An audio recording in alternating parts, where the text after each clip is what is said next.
एक दिन क्या हुआ, चाचू पैसों की लालच में आके, जायदाद थी मेरे पापा की बहुत ज़्यादा, तो उन्होंने मेरे पापा को ही अगवा करवा दिया। बताया भी नहीं कि अगवा कर दिया उन्होंने, अपने ही बंदों को 3-4 बंदों को पीछे लगवा के मेरे पापा को अगवा करवाया।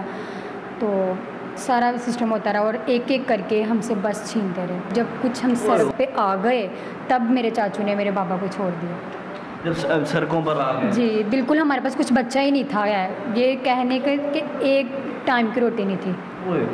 तो फिर बाबा को छोड़ दी। फिर बाबा के किस तरह के हालात? चाहे वो मुझे अपनी बेटी नहीं समझते, लेकिन है तो मेरा बाप ना वो। तो जब मैंने अपने बाबा की हालत देखी तो मुझसे देखी ना गई। मुझे इतना हुआ कि मेरा सगा चाचू ऐसा कैसे कर सकता है अपने ही भाई के साथ। अस्सलाम वालेकुम नाज़रीन, लाहौर 42 एचडी के साथ मैं हसन एक बार फिर आपके सामने हाजिर हूं। नाज़रीन, आज आप एक लड़की देख रहे होंगे, इसके बाप ने अपने भाई के साथ इतना किया कि उसको घर तक बना के दिया, उसको कारोबार तक करवा के दिया, और फिर भी भाई का दिल नहीं बढ़ा और भाई ने सगे भाई को अगवा करवाया और अपनी भतीजियों से ही तवान मांगता रहा। बात करते हैं, जानते हैं कि हकीकत क्या है। ये तो प्रोग्राम में ही पता चलेगा। अस्सलाम वालेकुम। वालेकुम अस्सलाम। क्या नाम है? अरूज। मुझे बताएं कि फ़र्स्ट ऑफ़ ऑल आप इंटरव्यू अपनी रजामंदी से दे रही हैं? जी बिल्कुल। अच्छा, मुझे बताएं कि क्या हुआ था? हुआ ये था कि मेरे जो बाबा थे, मेरे बाबा और मेरे चाचू का मामला था। हालांकि उनकी बहुत गुड अंडरस्टैंडिंग थी आपस में, हमारे साथ भी बहुत अच्छे थे मेरे चाचू। तो हर मोड़ पे मतलब मेरे बाबा ने उनका साथ दिया, यहाँ तक कि हर तकलीफ़ में हमें छोड़ के मेरे बाबा उनके घर पहले पहुँचे होते थे। बाबा करते क्या थे? बाबा का 4 मतलब बिजनेसमैन थे माशाल्लाह, बहुत अच्छे थे। 4 बसें थी उनकी और एक होटल था। एक होटल? जी बिल्कुल। तो ऐसा सिचुएशन आई कि मेरे चाचू को ज़रूरत पड़ी पैसों की, तो मेरे बाबा ने हमसे छुप कर उन्हें पैसे देने जाना उनके घर, और किसी को कुछ पता भी नहीं लगने देना था। तो मेरे बाप का मेरे साथ रवैया तो कुछ अच्छा नहीं था। आप सब बहन भाइयों के साथ? नहीं अच्छा था। माँ के साथ, अपनी वाइफ के साथ? बस ठीक था उनके साथ। अच्छा। जब हमें कुछ नहीं समझते थे तो माँ को भी कुछ भी नहीं समझते? जी। तो यहाँ तक कि हमसे लड़ जाते थे और अपने भाई का साथ देते थे।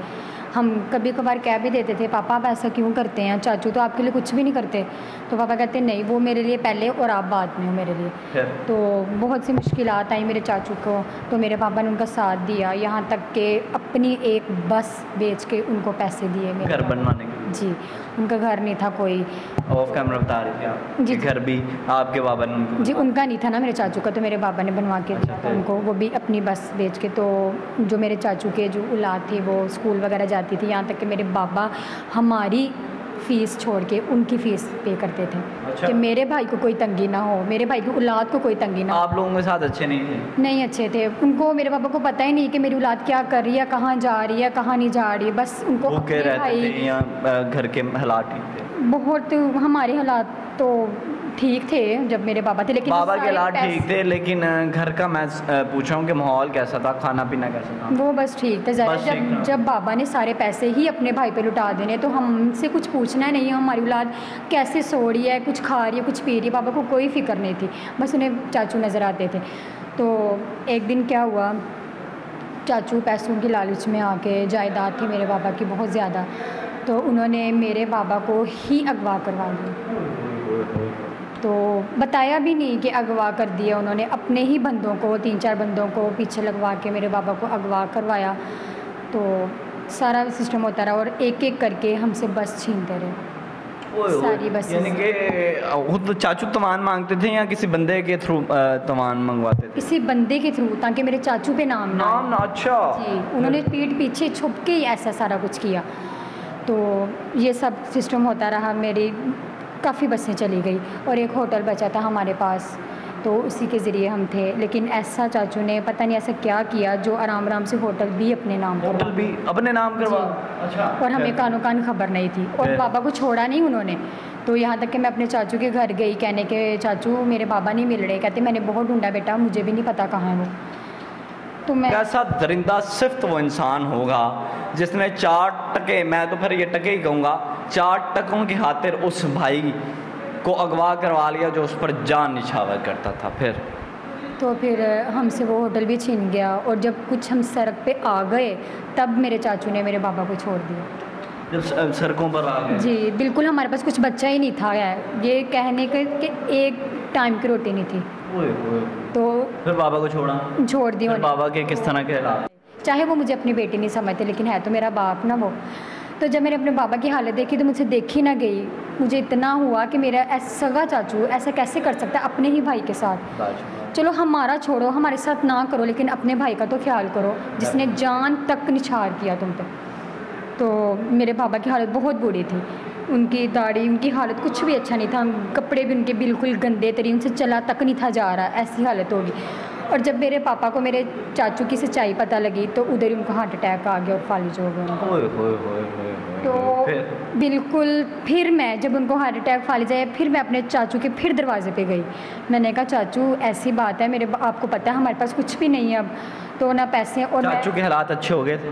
जाहिर है हमसे सारा कुछ लेने के बावजूद उनके हालात कैसे ना अच्छे। तो आप लोगों ने कहा नहीं कि तुम एकदम इतना ऊपर कैसे चले गए? हमें पता था, वही कहते हैं ना हम इंसानियत थी जो चाचू से हम लड़ तो नहीं ना सकते थे।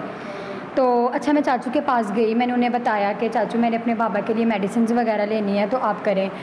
तो मुझे उन्होंने पहली फुर्सत में ही इनकार कर दिया और कहा कि तुमने हमारे लिए किया ही क्या है, तुम्हारे बाप ने हमारे लिए किया ही क्या है। और मुझे बताएं आप घर का गुजारा बाबा चल सकते हैं?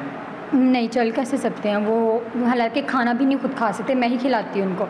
उनकी सुबह शाम दोपहर देखभाल मैंने ही करनी है। वही औलाद जिसको बाप गलत कहता था, जिनके मुंह से निवाले छीन के अपने भाई को खिलाता था, आज फिर काम कौन आई? वही औलाद। अब आप करती क्या? तो अभी मैं टीचिंग करती हूँ, वही मुझे खुद पे हैरत होती है। कभी मैं 2 बजे उठती थी और वही आज अपने बाप की वजह से मुझे 6 बजे उठना पड़ता है और उनकी मेडिसिन, उनके खाने पीने का ख़ास ख्याल रखना पड़ता है। मैंने टाइम नोट किया है, 4:20 पर उनको ये मेडिसिन देनी है और 5:10 पर उनको ये मेडिसिन देनी है। जी नाज़रीन, ये होती है औलाद की मोहब्बत, ये होता है औलाद का प्यार। ये हमारा अपना करैक्टर था, लेकिन इसको आप लोगों के सामने रखने का मकसद एक मैसेज कन्वे करना था। और वो मैसेज ये था कि जो लोग अपनी औलाद के मुंह से निवाले छीन कर अपने बहन भाइयों को खिलाते हैं, कल को काम आती है तो सिर्फ औलाद, वो बहन भाई कल को साथ छोड़ देते हैं जब बुरा वक्त आता है। अच्छे वक्त का हर कोई साथी होता है, बुरे वक्त का साथी कोई कोई। मुझे दीजिए इजाज़त, मिलते हैं किसी नए प्रोग्राम में नए टॉपिक के साथ।